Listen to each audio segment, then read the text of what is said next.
자녀들은 부모에게 인정받으려고 하고요. 또 남편과 아내도 마찬가지입니다. 교회도 그렇습니다. 교회도 사람들이 모이는 곳이다 보니까 서로 인정받으려고 하는데, 그러나 가장 중요한 것은 우리가 누구에게 인정받아야 될까요?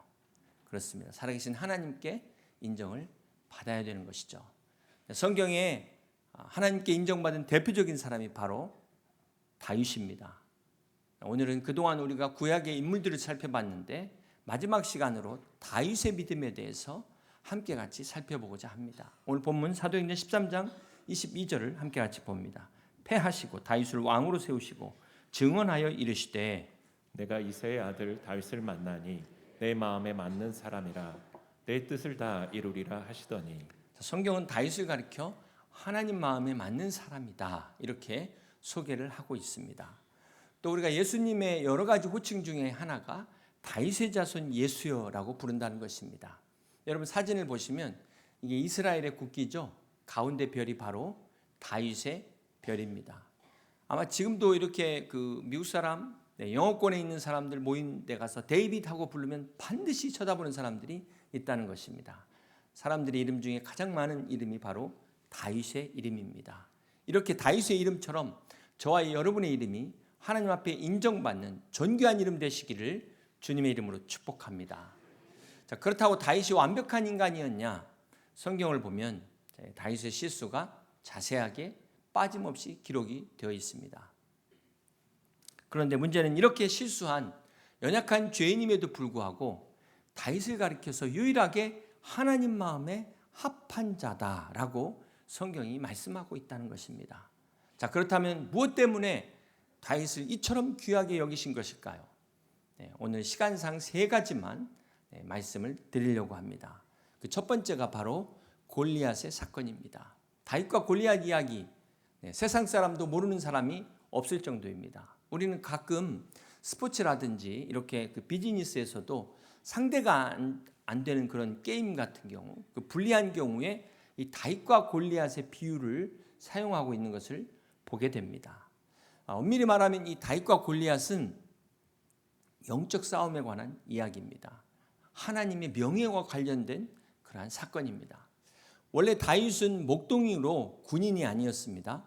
그런데 그 아버지 이새가 전쟁터에 있는 형들의 안부를 묻기 위해서 다윗에게 심부름을 보낸 것이죠. 이때 다윗이 전쟁터에 갔다가 목격을 하게 되는데, 바로 골리앗이 이스라엘의 하나님을 모욕하는 장면을 목격을 하게 됩니다. 자, 그런데 더 놀라운 것은 아무도 이 골리앗에 맞서 싸우려는 사람이 없었다는데 다윗이 더 충격을 받게 됩니다. 자, 여기서 다윗이 결정적으로 골리앗과의 싸움에 나가게 된 동기가 바로 하나님의 명예 때문이라는 사실입니다. 물론 사울 왕이 포상을 내걸었죠. 자기의 딸을 아내로 주는 여러 가지 포상도 있었지만 다윗이 이 포상 때문에 나간 것이 아니었습니다. 그는 살아계신 자기가 믿는 하나님의 명예가 저 이방인들에 의해서 모욕당하는 것을 도무지 참을 수 없었기에 이 골리앗과의 싸움에 나갔다는 것입니다. 바로 이것이 하나님 보실 때 다윗이 하나님 마음에 합한 가장 중요한 첫 번째 동기입니다. 여러분, 대부분의 사람들은 남의 싸움에 간섭하기를 꺼려합니다. 잘못 우리가 간섭했다가 무슨 험한 꼴을 당할지 모르기 때문에 그렇습니다. 그런데 문제는 교회에서조차 모른 채 한다는 것이죠. 대부분의 이 성도들조차 하나님의 명예에 관심이 없다는 사실입니다. 자, 그런데 자기의 명예에 조금이라도 누가 된다면 잠을 못 잡니다. 목숨을 걸고 싸운다는 것입니다. 그런데 지금 다윗은 자신의 명예가 아니에요. 하나님의 명예가 훼손된 것에 목숨을 걸고 골리앗과의 싸움에 뛰어들었다는 것입니다. 이것이 바로 다윗의 용기입니다. 이것이 바로 다윗이 하나님 마음에 합했던 가장 중요한 결정적인 이유였다는 것입니다. 자, 그럼에도 불구하고 다윗이 골리앗과 싸우기 위해서는 이 두 가지 방해를 넘어서야 했습니다. 첫 번째가 사무엘상 17장 28절의 말씀입니다. 큰형 엘리압이 다윗이 사람들에게 하는 말을 들은지라 그가 다윗에게 노를 바라여 이르되, 내가 어찌하여 이리로 내려왔느냐? 들에 있는 양들을 누구에게 맡겼느냐? 나는 내 교만과 내 마음의 완악함을 아노니 내가 전쟁을 구경하러 왔도다. 첫 번째 방해는 큰형 엘리압의 방해였습니다. 지금 제일 큰 형이 동생 다윗을 무시하고 있잖아요. 이 엘리압은 그 8형제 중에 장남으로서 사무엘 선지자가 왕으로 기름 붓기 위해 왔을 때 자기가 자기에게 기름을 부을 줄 알았는데 그만 막내인 다윗에게 기름을 부은 이 사건 결코 잊지 못했을 것입니다. 어쩌면 그 마음의 상처가 시기심이 되어서 이렇게 다윗을 무시하고 있는지도 모릅니다. 자, 그런데 우리가 여기서 기억해야 될 것이 우리가 믿음을 가지고 용기를 가지고 나아갈 때 반드시 시기하는 사람이 있다. 무시하는 사람이 있다는 것입니다. 네가 뭐 한다고 그래? 그러면서 우리의 자존심을 막 꺾어버리는 그런 무시를 당할 수 있다는 것입니다. 특별히 남에게 인정받고자 하는 욕구가 클수록 더 상처를 받는다는 것입니다. 그런데 보면 대부분 이런 방해나 시험은 멀리 있는 사람이 주는 게 아니라 가장 가까이 있는 사람이 우리를 방해한다는 거예요. 나를 가장 잘 아는, 나에게 가장 큰 영향력을 미치는 사람들이 이런 상처를 준다는 것입니다. 그런데 아무리 조심해도 한두 명은 반드시 실수하는 사람이 나올 수밖에 없어요. 그래서 어떻게 해야 됩니까? 여러분이 방어벽을 세우셔야 돼요. 귀에다가 에어백을 장착하시고. 그래서 여러분의 마음과 생각을 지키셔야 되는 것입니다. 지금 다윗의 형 엘리압처럼 이렇게 영향을 주는 사람이 오히려 도와줘야 되는데 오히려 방해를 하고 있다는 거예요. 이때 여러분 어떻게 하시겠습니까? 다윗은 어떻게 했을까요? 계속해서 29절과 30절 함께 봅니다. 다윗이 이르되 내가 무엇을 하였나이까? 어찌 이유가 없으리까 하고 돌아서서 다른 사람을 향하여 전과 같이 말하며 백성이 전과 같이 대답하니라. 다윗은 지금 형의 말에 끌려들지 않고 형과 싸우지 않았다는 것입니다. 자, 이것은 다윗은 자신의 적이 형 엘리압이 아니라 골리앗이라는 사실을 분명히 알고 있었어요. 우리는 간혹 교회 안에서 우리의 싸움의 대상이 영적인 악한 마귀라는 것을 잊어버리고 성도들끼리 싸우는 사람들이 있어요. 이거야말로 정말 누가 아군이고 적군인지를 구별하지 못하는 첫 번째 시험에 이미 넘어진 겁니다. 골리앗과 싸워보지도 못하고 넘어져 버린 거예요. 여러분 한번 생각해 보십시오. 지금 다윗이 골리앗과 싸워야 하는데 지금 형 엘리압과 싸우고 있다고 한번 생각해 보세요. 싸울 상대가 아닌 사람과 싸우다가 진짜 싸워야 될 대상하고는 아예 싸움도 시작 못 해버리는 이거야말로 진짜 실패 아니겠습니까? 사소한 문제에 얽매여가지고 엉뚱한 문제에 휘말려가지고 진짜 중요한 문제는 손도 못 대는 거예요. 이것이 다 사단의 전략이라는 것입니다. 마귀의 계략이라는 것입니다. 이것이 다윗의 첫 번째 방해였습니다. 다윗이 골리앗과 싸울 때 두 번째 방해는 무엇이었을까요? 사울왕이 골리앗과 싸우는 자에게는 포상을 하겠다고 하는데도 아무도 지원자가 안 나타나는 거예요. 그런데 지원자가 나타났다고 하니까 너무나 기뻐가지고 와보라고 해서 보니까는 그만 어린 다윗이 서 있는 거예요. 딱 봐도 이거는 뭐 상대가 안 되는 정말 기가 찬 노릇이기 때문에 사울왕이 허락하지를 않습니다.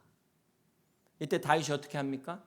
자기가 양을 칠 때 사자와 곰을 물리쳤다는 이야기를 하면서 그렇게 용기 있게 이야기를 하니까 이 사울왕이 어떻게 할 방법이 없잖아요. 마저못해 허락을 하면서 자신의 갑옷을 내어줍니다. 자, 이때 다윗이 사울의 갑옷을 입어보고는 그만 도로 벗는 거예요.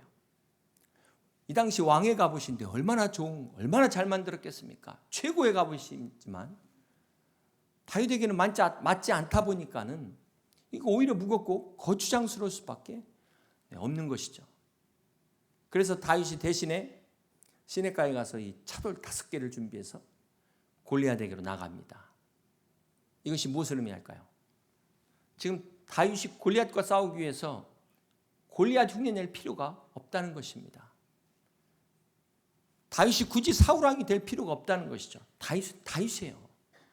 여러분, 오늘 우리도 마찬가지입니다. 우리가 믿음을 가지고 나갈 때 자꾸 이렇게 좋은 갑옷을 입혀주려고 하는 사람들이 있어요.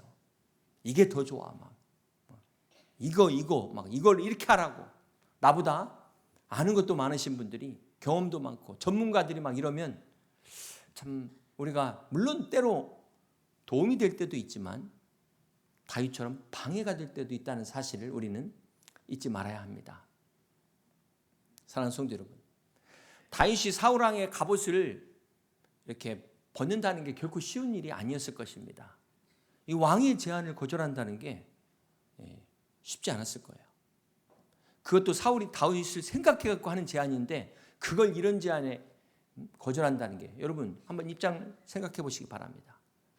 그런데 그럼에도 불구하고 맞지 않는 갑옷은 벗어야 하는 것입니다. 여기서 우리가 깨달아야 될 것이 하나님의 일도 중요하지만 방법도 중요하다는 거예요. 우리가 믿음으로 승리하기 위해서는 남의 거 빌려가지고는 안 된다는 것입니다. 다윗은 지금 승리의 방해가 되는 이 사울의 갑옷을 벗어버렸습니다. 그런 것처럼 우리도 나에게 맞지 않는 그런 방법은 버려야 하는 것입니다. 특별히 이 세상의 방법이 아니라 하나님의 방법, 믿음의 방법으로 나아갈 때 오늘도 우리의 대적 골리앗을 우리는 무너뜨릴 수 있음을 믿으시기를 바랍니다. 사랑하는 성도 여러분, 다윗과 골리앗의 싸움은 100이면 100, 누가 봐도 누가 이기는 거죠? 골리앗이 이기는 겁니다. 골리앗. 우리는 지금 결론을 이미 알고 있기 때문에 감동이 없지만 이렇게 어린 소년 다윗이 저 거인 골리앗을 물리쳤을 때 얼마나 많은 사람들이 놀랐을까요? 자, 그렇다면 이 다윗이 어떻게 저 골리앗을 물리칠 수 있었을까요? 이 승리의 요인이 무엇이었습니까? 우리 사무엘상 17장 45절을 함께 같이 봅니다. 다윗이 블레셋 사람에게 이르되 너는 칼과 창과 단창으로 내게 나아오거니와 나는 만군의 여호와의 이름 곧 내가 모욕하는 이스라엘 군대의 하나님의 이름으로 내게 나아가노라. 자, 다윗의 승리의 첫 번째 요인은 그가 하나님의 이름으로 나갔다는 것입니다. 이 골리앗과의 전쟁은 어떤 전쟁이라고 그랬어요? 하나님의 명예가 달린 그러한 싸움인데 거기에 바로 하나님의 이름으로 나갔다는 거예요. 그러니까 이 전쟁은 반드시 승리할 수밖에 없는 그런 전쟁이었다는 것입니다. 이것이 첫 번째 승리의 요인이고요. 두 번째는 우리가 이 군사학적인 측면에서 본다면 고대 전투의 특징이 육탄전으로 벌리는 보병전입니다. 간혹 이렇게 화살도 쏘고 돌도 던지고 이런 투석전을 하죠. 이게 요즘으로 말한다면 포병이라고 말할 수 있는데 지금 골리앗은 육탄전을 벌이는 이 보병 중에서 막 중무장을 한 거 아닙니까? 중무장. 감히 그 앞에 나갈 상대할 사람이 없는 거예요. 그런데 다윗은 물맷돌을 가지고 나갔으니까 포병으로 나간 거죠. 게임의 양상이 다른 겁니다. 다른 관점에서 전쟁을 이 게임을 했다는 것입니다. 다윗의 전력을 우리가 보면은 자 보세요. 약자의 유리함과 강자의 불리함이 있다는 겁니다. 그러면 충분히 약자도 이길 수 있다. 이게 하나님의 지혜.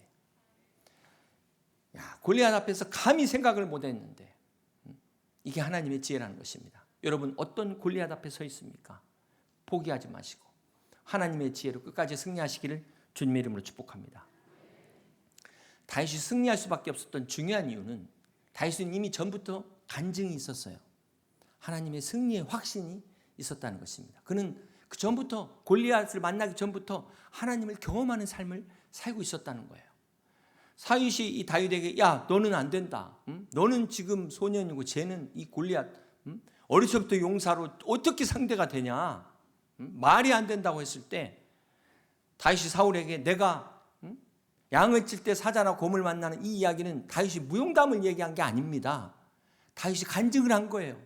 내가 그 어려운 가운데서도 하나님이 나와 함께 하셔서 내가 그걸 승리했던 그 살아계신 하나님의 은혜를 간증했다는 것입니다. 그렇기 때문에 골리앗과의 싸움에 나갈 수 있었고 승리할 수 있었음을 믿으시기를 바랍니다. 사랑하는 성도 여러분, 우리가 골리앗과의 싸움만 하나님의 간증이 아니라 그 전부터 이미 우리의 삶이 주님과의 교제 안에서 간증 있는 삶으로 승리할 수 있는 저와 여러분 되시길 주님의 이름으로 축복합니다. 두 번째로 하나님께서 다윗을 귀하게 여기신 이유가 사무엘상 24장입니다. 배경이 바뀌게 되죠. 다윗이 사울의 이 추적을 피해서 이제 엔게디 광야로 피신을 하게 되는데요. 이 소식을 들은 사울이 3,000명의 군사를 거느리고 엔게디 강야까지 쫓아와서 다윗을 죽이려고 합니다. 자, 그런데 성경에 보면 사울이 이때 발을 가리우기 위해서 동굴에 들어갔다라고 기록을 하고 있습니다. 이 당시 발을 가리운다는 게 두 가지 용도인데요.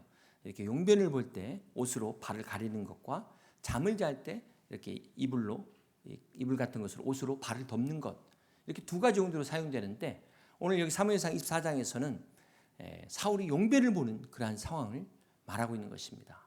원수는 어디서 만난다고 그러죠? 네, 외나무 다리에서 만난다고.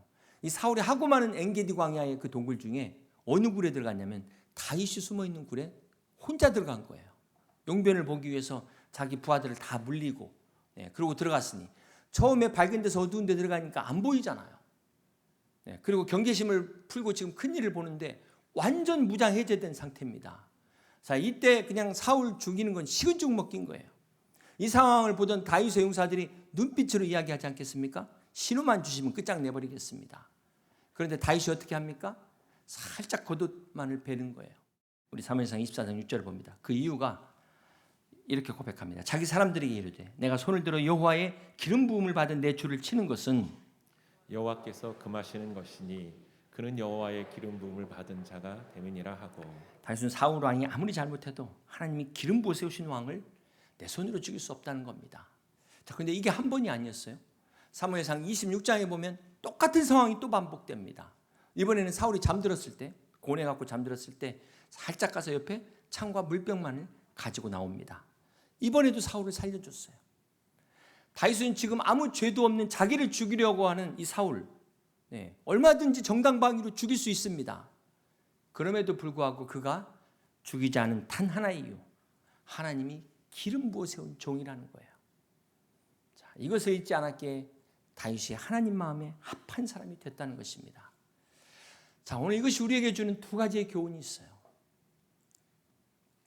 사랑하는 성도 여러분, 우리는 참 내 입장에서 생각할 수밖에 없습니다. 내가 당한 것, 억울한 것만 생각하다 보면은 하나님의 생각을 잊어버릴 수 있다는 것입니다.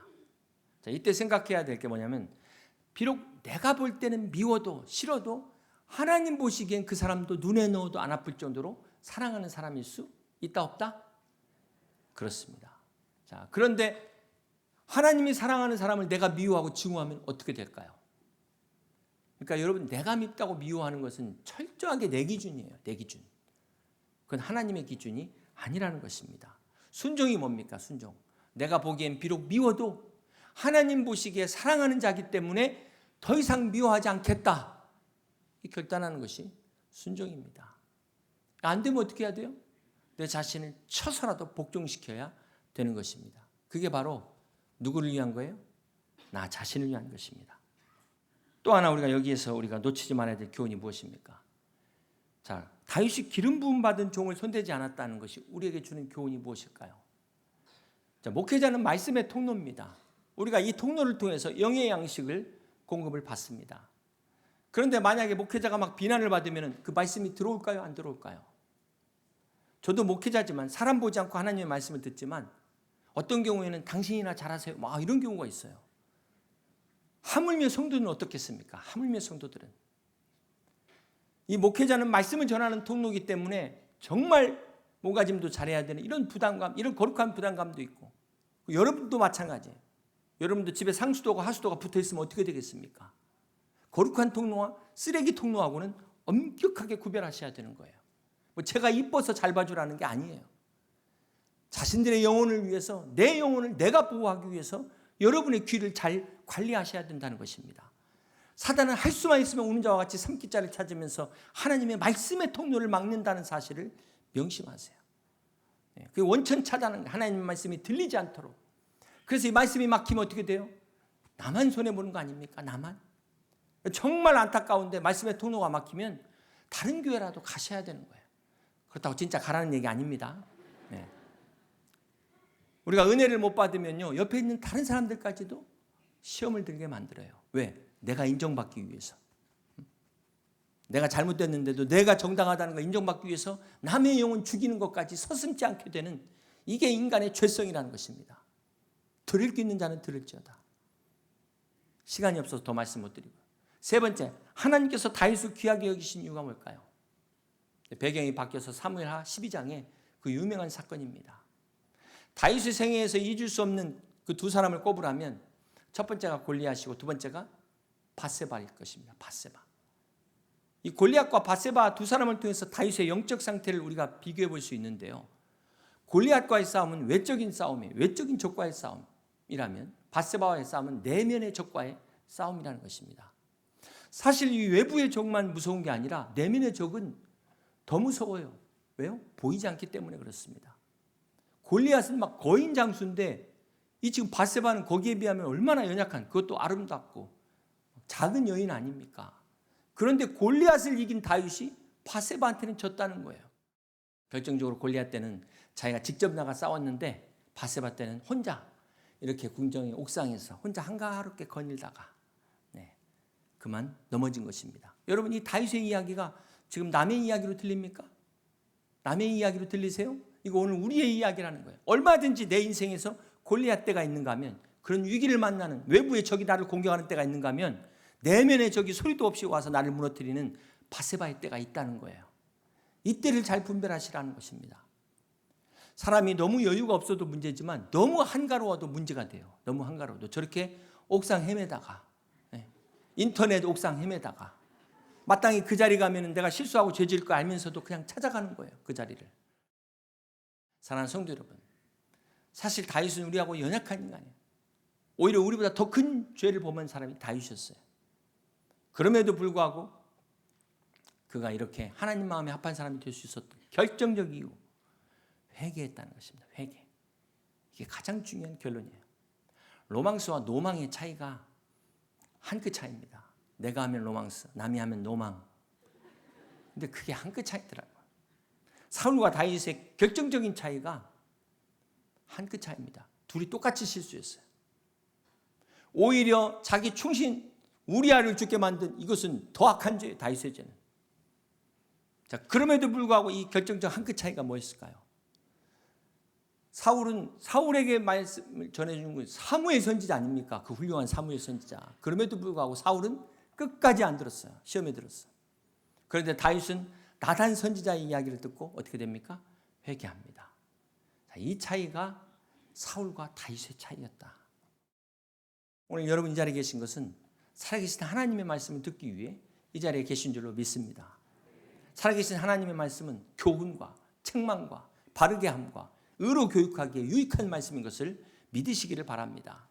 그러므로 오늘 우리 목회자들에게 필요한 것이 바로 이 나단 선지자의 용기라는 것입니다. 혹시 이 말하면 성도가 싫어할까 봐, 교회 안 나올까 봐 아니라고 말을 못하는 거예요. 요즘은 아예 교회들이 재신임을 딱 해놔가지고 재신임 못 받을까 봐 성도 비유 맞추는 말만 해요. 기분 좋은 말만. 잘못됐는데도 잘못됐다는 말을 못해. 이게 타락한 목회 아닙니까? 이게 타락한 목회? 저는 우리 성도님들은 어떤 말씀이든지 다 그대로 소화시킬 수 있는 그런 성도님들 되시길 주님의 이름으로 축복합니다. 사람은 본능적으로 자신의 허물을 감추려고 합니다. 죄를 드러내고 싶어하는 사람 한 사람도 없어요. 하물며 다윗은 왕입니다. 왕. 그 왕이 자기의 모습을 적나라하게 드러냈다? 이건 쉬운 일이 아니에요. 우리가 기억해야 될 것이 다윗의 죄는 용서받았지만 보세요. 그 죄의 결과는 그가 그대로 다 받게 됩니다. 나단 선지자를 통해서 칼이 내 집에서 영원히 떠나지 아니하리라. 이 하나님의 징계가 그대로 다윗의 집안에 임합니다. 그래서 아들끼리 서로 죽이고요. 아들과 딸들이 강간하고 압살롬이라는 아들은 아버지에게 쿠데타 반역을 해가지고 대낮에 그 아들의 반역을 피해 도망해야 되는, 백주 대낮에 도망해야 되는 이 참 다윗의 가문이 풍비박산난 가문이에요. 풍비박산난 가문. 이 다윗의 흑역사를 보면 누가 다윗을 닮고 싶어 하겠습니까? 원래 다윗의 인생이 이렇게 끝나는 겁니다. 그럼에도 불구하고 다윗이 회개로 말미암아 하나님의 은혜가 다시 임했다는 것입니다. 사랑하는 성도 여러분, 이제 말씀을 정리합니다. 오늘 다윗의 회개가 우리에게 주는 교훈이 무엇입니까? 회개는 살아계신 하나님과의 관계를 회복하는 것입니다. 하나님이 나의 삶의 1순위라는 우선순위를 확인하는 것입니다. 이것이 진정한 회개의 의미인 것입니다. 이 시간 예수 그리스도의 그 십자가의 은혜로 우리의 모든 죄가 깨끗이 사함 받으셔서 그리스도 예수 안에서 하나님과의 관계가 회복되시는 여러분 되시길 주님의 이름으로 축복합니다. 그래서 우리의 삶에서 우리의 가정에서 하나님이 1순위, 하나님이 최고의 우선순위로서 그 안에 진정한 안식과 희년의 축복을 누리는 여러분 다 되시기를 주님의 이름으로 간절히 축원합니다.